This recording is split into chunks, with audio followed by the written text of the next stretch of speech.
We are moving on in our lessons, and we are now in chapter 12. I believe this is 12.3. I skip a few, and it's on dividing polynomials, and I'm going to show you the two different types that you'll be seeing for your assignment today. What you're going to do is set up a long division type of problem. So it's something like what you would have done with long division if there were no variables involved and it was just numbers. So 9r is going to go on the outside, and then we're going to plug in the polynomial on the inside. So hold on while I rewrite that. I don't like how that looks. And I suggest doing this for any type of question that you have. So for work-wise, this is what I would like to see you all have on your papers, just because it's much easier to do it this way. If you want to look in your textbook, they all show you how to do it this way. And I believe they have a second method, but I'm just going to show you what I think is the most straightforward. So what you want to do is figure out how many times does the number go into the coefficient, and then how many times does the variable go into the given variable and exponent. So right now I know that 9 goes into 18 twice. So if I multiply 9 by 2, a positive 2, I'm going to get 18. And if I multiply r by r to the fourth, I will now have 5 r's in total. So remember, with exponents, you want it, they add to get to that value. So 1 plus 4 is equal to 5.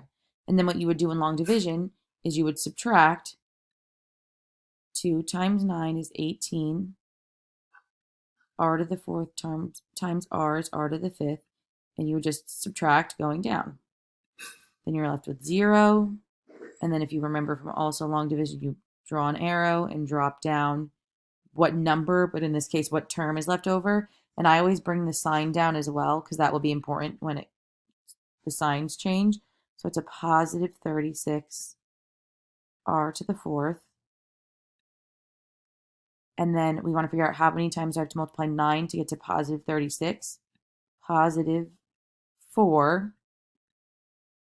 And then to get r to r to the fourth, I have to multiply that by r to the third. And again, the goal is always to cancel out whatever you are left with that you drop down or you're left with in the beginning. So if I'm going to subtract a positive 9 times 4 is 36, r to the third times r is r to the fourth, then that cancels out again. And then we're bringing down our last term, negative 27 r squared. And now I want to figure out 9 times what number gives us negative 27, and that would be negative 3. And then to get r to be equivalent to r squared, you multiply it by an r.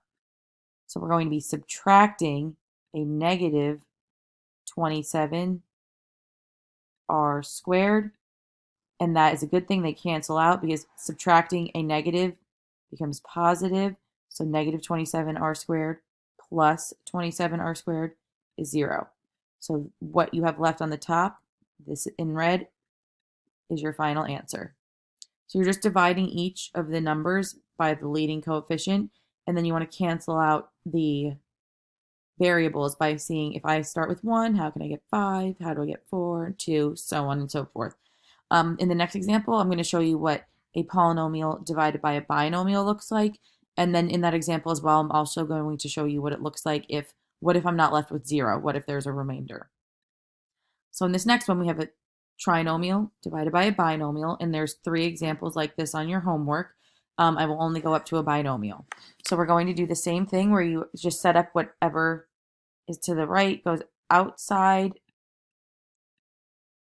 the division, and then you rewrite the polynomial on the inside. So m squared minus 7m minus 11.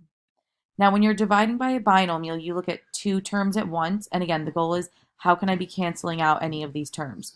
So if I'm dividing m minus 8, obviously that doesn't go into just one variable. So I always put like a little x because I know I have to move over to the next spot. So remember, you like look above the number or term when you do long division. So now I want to figure out, how can I get m to be equivalent to m squared? Well, if I multiply everything by m, m times m is m squared. That's a good thing. We just want to cancel things out. So we're always subtracting at the beginning. M times m is m squared. And then m times negative 8 is negative 8m. And now you can subtract. M squared minus m squared is 0. Negative 7 minus negative 8, that becomes positive because remember we're subtracting a negative, and we are left with positive 1m. How do I, and then bring down negative 11. And then I want to see, how do I get m to cancel out m? You just multiply by positive 1.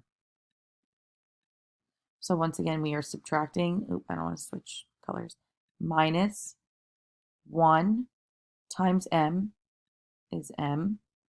1 times negative 8 is negative 8. And when we subtract, 1m minus 1m is 0. Negative 11 minus negative 8, that becomes positive, and we are left over with negative 3.